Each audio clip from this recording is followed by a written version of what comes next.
the administration does not really care about killing Arabs, and that's not going to be a motivator in shifting policy. That's wrong, but I think that's been clear for a long time. Do you feel like racism is at the heart of it? Yeah, and I don't know if I'm prepared to say it's unique to the Palestinians. Harrison Mann is a former U.S. military intelligence officer who resigned over the Biden administration's support for Israel's war on Gaza. Mann served in the U.S. Army for 13 years, and after his resignation, he's now joined a list of high-profile U.S. officials who will publicly resign over America's role in support of Israel's war on Gaza. We'll unpack his decision to resign, and we'll speak to him now, where he joins us from Washington, D.C. Harrison Mann, thank you so much for speaking to us on Real Talk. Thank you.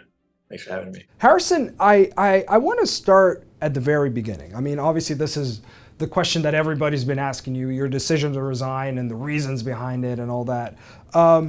You submitted your resignation in November. It was finalized in either May or June, just the last few months. But if you even take us before that, if you take us back to what was going on through your mind before you came to terms with resigning. I recall coming back to the office, I think on October 8th or 9th after a weekend. And there was a lot of energy where I worked, and the everybody kind of agreed it's going to be all hands on deck, give Israel whatever they want. You know, we got to come to their aid. That message was coming to us at every echelon. At the same time, you know, even over the first couple days after October 7th, it was clear what kind of campaign the Israelis were going to be launching, and that there was going to be, you know, they were publicly calling for mass punishment. And then we could just see from the numbers and see what was happening on the ground that they were kind of bombing indiscriminately. I've had previous conversations with other U.S. officials who have resigned in protest over the U.S.'s support for Israel's war on Gaza. And I think there was a sentiment from the ones that I've spoken to is that they were clinging on just for a bit longer because of this perception that they could perhaps change policy from within. And thinking back, I mean, they've resigned a bit later than you, so you were actually quite early in November. So did you ever have that thought about changing policy from within? Did that cross your mind? You know, with deep love to my colleagues in the interagency, I think that's a thought only somebody in State Department might have. Because if you work in the Department of Defense or the military or the intel community, I don't think that you would even have that. You would not entertain that fantasy in general, and certainly not in this situation. I think I have colleagues who, and right, the intel community, your job is to inform policymakers. So I have colleagues who rightly thought that it was very valuable that they keep doing their jobs because they needed to show the Secretary of Defense and the President, the NSC, the reality of what was happening, and the you know, they needed good analysis in order to make wise decisions to manage this conflict. But even those people, you know, at a certain point, and also pretty early on, I think all of the information that you needed to make a good decision was out there and was being provided to the highest levels, and it was not changing the policy. So I never once expected that I could have an impact from the inside.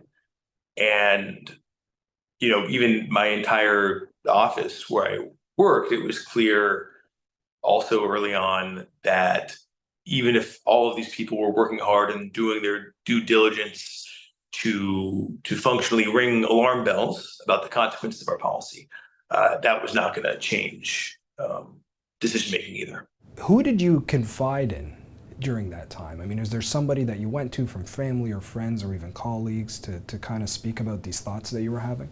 Nobody. I mean, nobody who I worked with. I really, you know, another feature of this period after October 7th is that nobody was talking openly about their feelings or judgments about what Israel was doing or our support for them. And so I didn't really feel comfortable talking about it in the office, which turned out was the way that everybody I worked with felt, or a lot of people at least. And it was only, I think, in the spring when I was getting closer to actually leaving and also getting closer to making the decision that I was going to talk about it, um, that I talked to some of my, one very good friend who's also served with me recently, and some friends and family. And that was the first time you actually opened up about it. Yeah, it felt very. I mean, speaking with colleagues, I was just very worried about what the reaction would be, Of course, and yeah. even, I was like, wow, am I going to get reported for being an insider threat? That's on the list of bullet points that in your mandatory training you have to look out for, is extreme dissatisfaction with U.S. policy. And if nothing else, I was like, well, I'm just going to be a pariah in the office for my remaining months here, and that won't do me any good, which was just fear. And I talked to a few people who are in the similar line of work about, like, yeah, this sucks. But I think I was very ashamed to talk about it, because when you actually spell it all out, and if I had to explain why I was feeling guilty or conflicted, it's very hard to admit. It was hard for me to admit to myself, and it was also hard to say it out loud, because that kind of meant that it was true. Why did you feel that it was so hard? You used the word ashamed. I mean, why did you feel shame? I mean, the reason that I ended up doing everything that I did was, it was very easy for me to see how I was a part, and a direct part, supporting an organization that was supporting the Israeli military during its campaign in Gaza. And I was not handing bombs to the Israeli Air Force, but it was apparent to me that the chain of causality.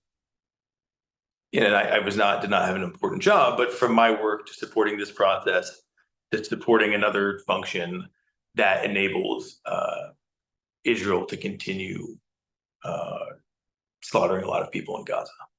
And I can say it now to you with a straight face, but that was hard to even verbalize, that thought.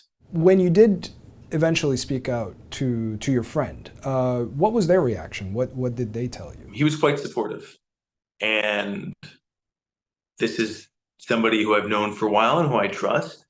But there's also there's some topics, especially in the military, that you often avoid. And there's guys I know who I've known for a decade, and I've never asked them about politics once, because in that workplace we would never do that, and we might both be a little afraid about what we'd upturn if we started digging into there.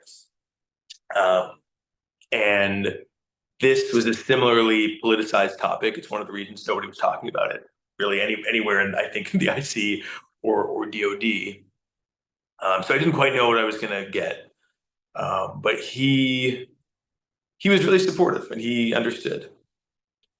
And that ended up being my experience going forward with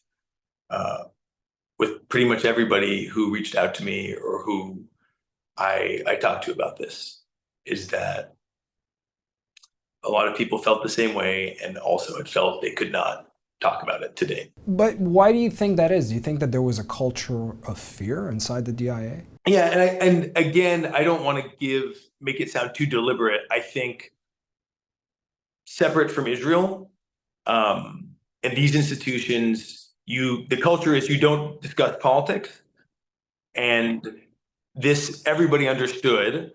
And I don't think this was coming explicitly like from our leadership, but this is coming from them existing in the United States and being consumers of news and political news, understanding that the US relationship with Israel was a fundamentally politicized topic that was not appropriate to discuss, or that people did not feel safe discussing, the same way we would not, walk around asking our colleagues, who did you vote for?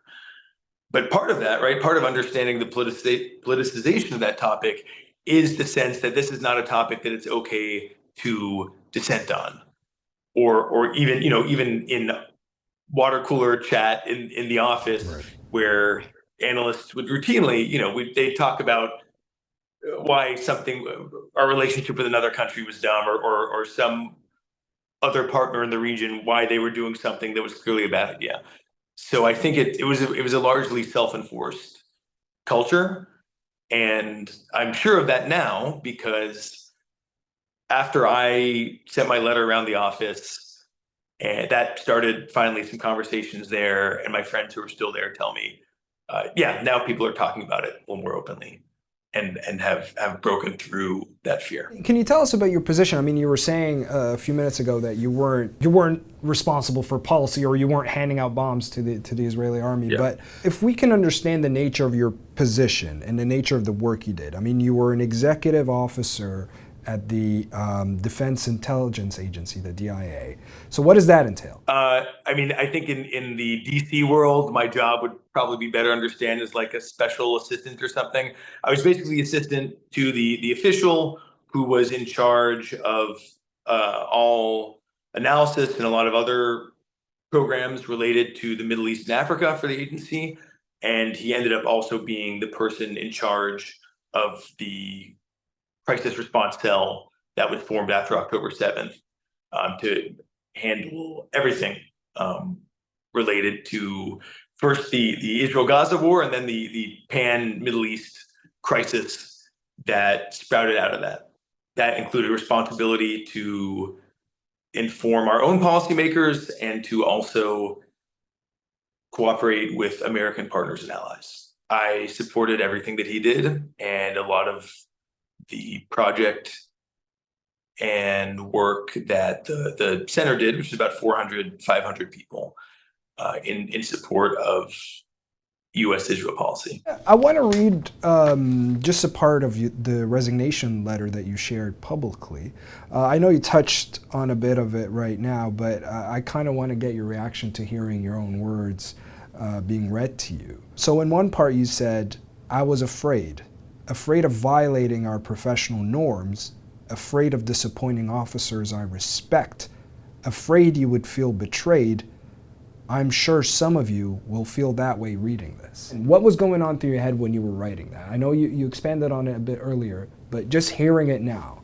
What I thought that I would be doing if I spoke earlier about this was, basically going to the office where I'd worked for 3 years, and I liked the people I worked with. I respected them. I had a good relationship with them, and telling everybody to go screw themselves, and that I thought the project that they were devoting, not only the project they were devoting themselves to was worthless and evil. Is that how you felt it, though? Is that how you felt the action was going to be perceived, that you were telling everyone to screw themselves? Yes, absolutely, because it is, I cannot emphasize enough how in the intel community, and especially in the uniformed military, you do not do something like this. And it is a cultural value that is useful sometimes, was ingrained on me from before I commissioned 13 years ago. When I was an ROTC cadet, which is, don't draw attention to yourself, don't jump the chain of command, which is to say, if you think somebody several echelons above you is doing something dumb, well, okay, great. You keep that to yourself. It's disruptive and embarrassing and detrimental to the professionalism of the service and of the officer corps if you start speaking out about matters above your pay grade. And so it's tough to get outside of that. And also, if you've had a military career, you have undoubtedly at some point seen somebody get too big for their britches, or seen somebody comment in a way that they weren't supposed to, and get slapped down. Can we talk a bit about your upbringing? Where did you grow up in the U.S.? Where are you from? and kind of just how you got into the military in the first place. Yeah, I grew up in Atlanta. Our community was liberal Jews, largely, or to a certain extent. That's like some of the people I went to high school with. So you grew up around a Jewish American community. Yeah, I would say we were Reform, so not super invested, but I think that was very much part of my household. And yeah, I think my high school was maybe 50 or 30% Jewish. And but yeah, I mean that's where both of my parents, their parents came either from Eastern Europe or from Israel for the most part. So if you're wondering how did I end up in the military, I mean it was a decision that was largely cemented in my mind when I was an adolescent, right? Like I was 17 or 18. I wanted to do something really, what seemed to me at the time exciting and different and unique, which was very unique in the community that I came from. It was unheard of that somebody would join the military. And I very briefly went to West Point for undergrad, did not have a good time, left, but then ended up joining ROTC a little later anyway. Yeah, that was the time in my life. Like I was not looking critically at U.S. foreign policy at all. I had sort of vague understanding of, well, this U.S. just is doing these wars, and I don't want to sit this out. It would be good to be part of them without digging much deeper. And certainly over the next 10 plus years, I matured a little bit and got a little better informed and had experiences that allowed me to see our foreign policy, especially in the Middle East, from another perspective. And do you feel like your Jewish background influenced the decision you took to leave the military? Yeah, it did. It did 100%, because if you grow up Jewish, certainly Ashkenazi Jewish, I think this is pretty universal, but certainly it's the way that I was raised. You do have a little bit of a sense of, good or bad, you're raised with a little bit of moral absolutism about the experience of the Jews in Europe, which is to say the pogroms and the Holocaust were the worst thing that ever happened. And everybody associated with them is a criminal. And I believe I wrote in the same resignation letter, I referenced one of my grandparents, my grandfather, who, would not buy a German-made car or like any product associated even tangentially with what he thought were with the Nazis. And I've been to Yad Vashem and different Holocaust museums, memorials, and studies, and you learn, okay, that the Nuremberg trials were a great thing, and also it was totally just that they tried a camp guard who now, as an adult, I would say, well, that probably wasn't the most important guy for them to nail. But basically, you have this really unquestioning sense that there's certain things that are so evil that if you are even tangentially associated with them, you'll never be forgiven. And so that once I understood what was happening in Gaza, and not only understood what was happening, like the extent of the destruction, which I think was clear to any outside observer, but also understood that our policy was not going to shift. And so that if I went to work the next day, or if I went to work the next month, I was willingly, out of my own volition, contributing to this.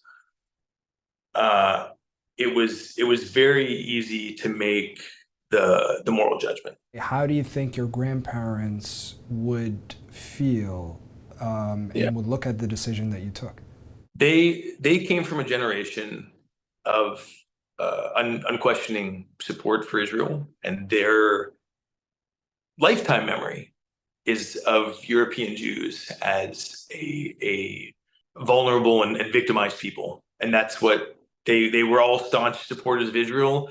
On the other side of my family, my grandmother was born in British Mandate Palestine, but from a Jewish European family, and she met my grandfather when he came as a foreign volunteer to fight in the 48 war.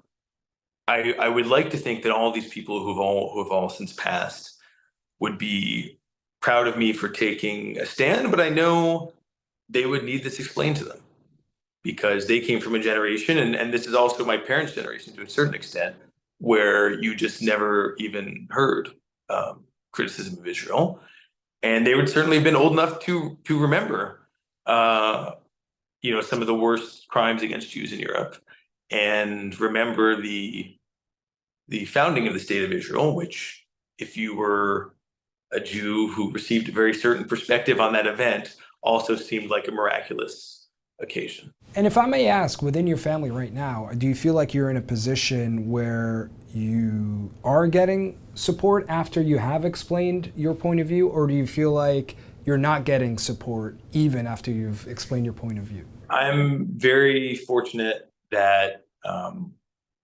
my family is pretty well-informed people, and I was not worried about being supported by them. And I think this experience has shifted some perspectives even a little more, and been an opportunity for a little bit of learning, but even from the start, I was confident that they'd be behind me. In a previous interview, Harrison, you said it was impossible not to see echoes of the Holocaust in what's happening in Gaza. I'll just read you a quote that you gave. Seeing photos of charred bodies and burnt corpses and starved, emaciated children that are from 2023, 2024, not the 40s, it's impossible not to make that connection. It's a very strong statement that others may not say publicly in terms of just drawing that connection without fearing of being labeled a certain way. So why do you feel comfortable just saying that publicly?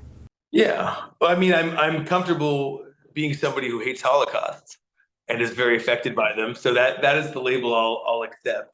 And I think what you're alluding to is that, it would, some people might think that I would downplay the significance of the original event. And that's not what I'm doing at all. It goes back to the kind of moral clarity and near absolutism that I was raised with, that is not unique to me, which is, yeah, these are not the same events. They're not, for so many different reasons. But I don't know how you can look at it and not make at least some of the parallels thematically of, the starving and mass murder of innocent people, the confinement. And one of the things that was the most affecting to me, again, going back to what I'd been taught about my own people, is, people who the world at large turned their back to. And I think nobody can deny that about the Palestinians, regardless of your feelings about Israel. And, that was something I was raised on, is that one of the reasons I have family members or had family members who ended up in Israel and Mexico, is that they couldn't go to the UK. They couldn't go to the United States because those countries wouldn't let them in, even as Europe was becoming unwelcoming for them. And so, again, it's that parallel is undeniably there. And yeah, I mean, and again, the comparison comes down to, do you think what happened to Jews in Europe was bad because it happened to Jews, or because it happened to people? And I'm in the latter category.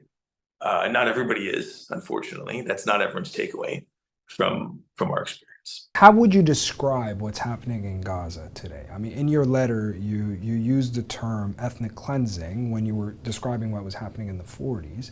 But what would you say about what's happening in Gaza today? Yeah, I mean, I used ethnic cleansing, and that's still the term that I use the most, because I think that to me feels indisputable. And if you're driving at, well, why won't I say genocide? Now, I do think right now that's certainly what it looks like, but the reason I hesitate to use that term sometimes is because I've since learned that has a legal definition. And right, if the ICC determines in the end, well, it didn't meet the standard of genocide, I think there are a lot of people who will disingenuously go like, see, it wasn't a genocide. And that does not interest me. I think what's happening is clearly wrong and atrocious no matter what. But it's like, okay, if you know what, if the Israelis bomb the right places enough that somehow Egypt opens the gates in Rafah and all the people in Gaza run to Sinai. Okay, then maybe we've avoided it being fully a genocide by some legal definition. But it's still evil and wrong and something that we should be trying to avoid at all costs. So that's why sometimes I choose my terminology there, because I don't really want to get away from what we know for sure is proven now. One argument that we've been hearing from the Israeli government and even the American government is that Israel's actions in Gaza are protecting Jewish life, that it was necessary to protect Jewish life. I mean, how do you react when you hear these talking points? Yeah, I would say the results speak for themselves. And Jewish life, both Israelis, Jewish Israelis, and I'd say Jews elsewhere in the world, has gotten less safe as a direct result of the U.S. and Israel's actions since October 7th. And I just talking about Israel, if you're looking at this as the perspective of what's good for Israel, I think they've now been bombed by or rocketed by like 5 different countries since October 7th. Most of whom did not start out as belligerents. And you have, I think upwards of 60,000 Israelis in northern Israel who can't go back to their homes because Hezbollah rocket fire. You have the Houthis landing a lucky hit, could say finally in Tel Aviv. And then now, and I'm happy to discuss this in more detail, we are very close to the precipice of this larger war, probably going to start between Hezbollah and Israel. And if that happens, Israel's going to suffer a lot of destruction. So I think it's very hard to say, it's not accurate to say that anything that's happened since has made Jews in Israel safer. And in terms of people here, Jews here, this isn't right, but there's a lot of people who will now associate the Star of David with the thing that Israeli troops are graffitiing on people's houses in Gaza. And how does that strike you? I mean, it's infuriating and it's scary, right? People, and the fact that,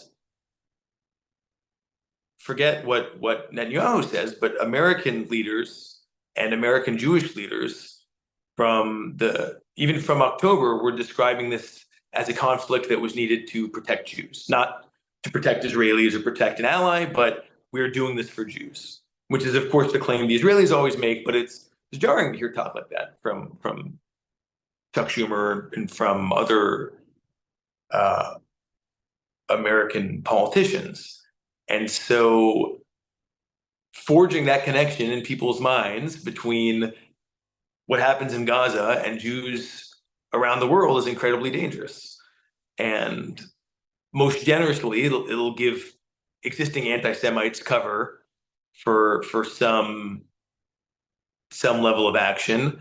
And people who are less informed are also going to see that and think, okay, well, this is not an Israel thing. This is actually something all Jews stand behind. So, yeah, it's not my greatest worry, but that's frightening too. And that was another avoidable conflict of the way we've handled this, or another sort of avoidable consequence of the way that we've handled this. When you saw Netanyahu come to Congress and give his speech, and then you had all these elected officials, clapping, cheering, standing ovations, kind of like, adoring fans of a foreign leader, one who's, being accused of being a war criminal of all things. What are the thoughts that come to your mind when you see such actions?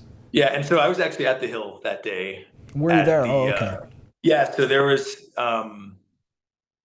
in large part, actually, thanks to Hannah Harit, there was a counter event with some Israeli and Palestinian activists that a number of members of Congress attended, and I was at that, and some of the other counter events. I mean, when you see that, and I'll first start with the hopeful part, which is, I was being hosted by Congresswoman Delia Ramirez from Illinois.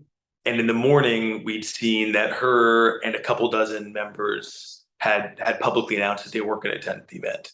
And then as the morning progressed, more and more names trickled through. And then Nancy Pelosi said she wasn't going to go. And by the end, we had about half of Democrats in the House and Senate had said they were going to sit down, which was really awesome. And that's new. And that's should give you a tiny bit of hope. But the remaining 75% of the legislature that decide to stay there, it makes it very difficult to argue that what's happening in Gaza is not a popular project that reflects the will of the American people.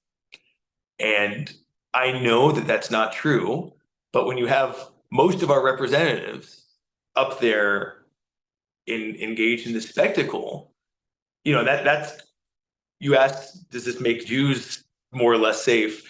This makes all Americans less safe. And I'm sure Hala talked to you about this, but when you have 3/4 of the American legislature applauding Netanyahu 10 months into the war, if you need an excuse to attack American civilian targets, you've got it. I'd like to just kind of take a step back and look at the DIA and kind of give viewers an opportunity to understand its role, and especially the role of American intelligence. From your experience, I mean, can you describe the value of the intelligence support that the U.S. provides Israel? Yeah, and I'll say some of this in broad terms. Sure, yeah, I understand. I think arms transfers are a very well-known aspect of our support, diplomatic support to a certain extent. But yeah, intel sharing in general with any ally is an incredibly powerful tool. It's not one that I fully understood until I got into that world. But yes, it's an incredibly powerful tool of diplomacy, and it's a powerful way of supporting partners. And there's no country in the world that kind of has the level of visibility and collection capability that the U.S. has. Some of our intel sharing we've been quite public about with Israel, which is that we are supporting them on hostage recovery and targeting high-value officials, and then also with some help locating underground facilities in general. That stuff's kind of valuable. Israel I think, has mostly handled that on their own. But when you think about a country like Israel, who was surprised by October 7th to a certain extent, which gives you an indication of the limitations of their own intelligence apparatuses, which I think are very good at tracking down a guy and assassinating him or kidnapping him and interrogating him, are less capable of making strong strategic judgments about what's going on in the region, what's going on in the world. So this country that was a little bit surprised by October 7th, are they going to have a really good idea about what's going on in Yemen? Are they going to have a handle on what the Houthis are up to, or on any of the other adversaries that are now attacking either daily or intermittently? No, probably not. But the U.S. would. Yeah, we might. We have much longer reach. And we've been looking at parts of the world much longer than the Israelis have, or than many of our partners have. And so, yeah, I'll leave it there. But theoretically, it would be easier to make good decisions if you understood your adversaries better. How deep or how far do you believe the U.S. complicity in what's happening in Gaza is? You know, how entrenched is this intel support? We obviously know about the arms deals and the arms support and the arms aid, but I'm referencing the intel support. And again, that's from your experience. How far does it go when it comes to complicity in Gaza? It's a very, very close relationship. Yeah. But I will say the Israelis don't need our help, and I don't think they're consulting us when they decide to bomb a school in Gaza, right? So in terms of operational, their day-to-day decisions, including what they blow up and who they kill, I'm pretty sure that they're doing that on their own. It doesn't mean that we never have knowledge of it, because it's a very close relationship. But I don't think we would ever, even if everything was declassified, would not find any smoking gun where an American told an Israeli, "Hey, go blow up that target that has a bunch of civilians in it." Now, right after the hostage recovery operation, which I believe was last month, that also killed hundreds of Palestinians, Jake Sullivan proudly said, "Hey, we gave them intel that helped with that." So it doesn't mean that, just like in every other form of support we give them, we don't have an idea of where it's going to end, which is them killing a lot of civilians. But I don't think there are strikes. I don't think we have a direct hand in their strikes or in their operations in general in Gaza. When it comes to U.S. complicity, do you have a particular thought about it? Yeah, I mean, listen. The entire operation in Gaza would not have continued to this point without us. Physically would not be possible. The munitions are the most important aspect of this, because they just would have run out, and there's no substitute for the United States for this quantity of a lot of these munitions, and certainly not delivering them this fast. So even just that on its own, they would have run out a long time ago, and if they wanted to keep fighting, they could do it with, sticks and knives, but they would not have a lot of the bombs or tank or artillery munitions that they depend on. And then, and this is somewhere where intel support, I think, becomes most important, right? We have U.S. forces in combat right now and deployed throughout the region to protect Israel from all of its neighbors and to protect it from the reactions that it's provoking. So that's another way that, like,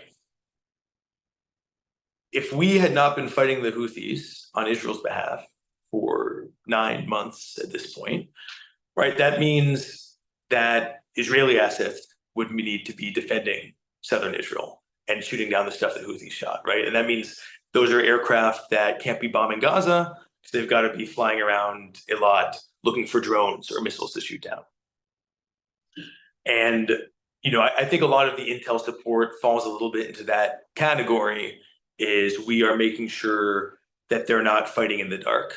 And where do you see this going on to? I'm talking about the war on Gaza and what's obviously unfolding in the rest of the region too. It's really, really dangerous and very frustrating to watch, in part because nothing that's happening today is a surprise. It would not have come as a surprise to the people that I worked with. It's their job to write about these things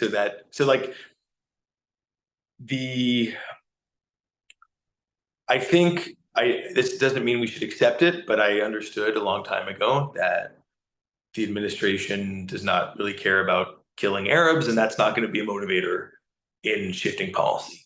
And that's wrong, but I think that's been clear for a long time. Do you feel like racism is at the heart of it? Yeah, and I don't know if I'm prepared to say it's unique to the Palestinians. I mean, I think the value of Arab life in general, or our perceived value of Arab life in general, is a important prerequisite to most of our Middle East policy, right? In the way that we're willing to take all kinds of operations and plans that we know are going to kill a lot of civilians, and we probably would be loath to do something that killed that many Ukrainians, and that's how we help the Israelis treat the Palestinians. But it's also past 20 years and all kinds of, either drone strikes that killed a couple dozen civilians along with the target or without the target throughout the region, or even the Defeat ISIS campaign, which I think met its goal, but there were portions of that where we knew that bombing some of these cities was going to kill thousands of people. Yeah, like Mosul. Yeah. Yeah. Could we make those same decisions when it's not brown people? I think it's less likely, and you can see, right? We have the benefit of watching in real time the reaction to Gaza and the reaction to Ukraine, even though that's interest has petered out a little bit at the same time. So I think it's clearly valuing, and there could be no argument that we don't value Israeli lives over Palestinian lives or other Arab lives. So, but again, that what I'm saying, I'm sure does not surprise you, and it doesn't really surprise me. What is still a little surprising now is, in addition to the total lack of interest in, forget protecting Palestinian lives, but interest in avoiding being directly responsible for their death, is the lack of interest in avoiding this regional war that will probably start with Israel and Hezbollah, which would be, from the most self-interested perspective, a disaster for us, a disaster for the U.S., and certainly won't be a good look before the election. And so once we get to the point where Hezbollah sees the U.S. as not just Israel's supporter, but a direct combatant in this conflict, and from their point of view, a conflict that seeks to annihilate them, then the gloves will be off. And we have these very little exposed bases, mostly scattered around Iraq and Syria, that have already been easy targets for local militias. But we have bigger bases around the region, and embassies, and our Fifth Fleet and the ships in the Mediterranean. We have a lot of things that are very big, very easy, very exposed targets that Iranian proxy groups, including Hezbollah, have been drawing up plans for how to hit for the past decade. And so, that's the moment that really scares me from just the U.S. perspective. And that's leading aside, Netanyahu also trying to get us to go to war with Iran, which will probably be an accompanying ask, which I have slightly more confidence that the administration will say no to. But yeah, it's very easy to imagine us getting to a place where a lot of Americans in the region are now being killed, and that draws us in closer. And one of the many tragedies here, aside from this entire conflict being preventable, very easily preventable, I think still now, is it's going to be pointless, because Israel cannot defeat Hezbollah in a real way, even with our help. Right? They run southern Lebanon. They're both socially and physically, right, deeply dug in. And politically as well. Yeah. Yeah, and politically. Yeah. So nothing, if we wanted to imagine what would it take to defeat Hezbollah in the way of really eliminating the threat, imagine, an Iraq-style lengthy occupation.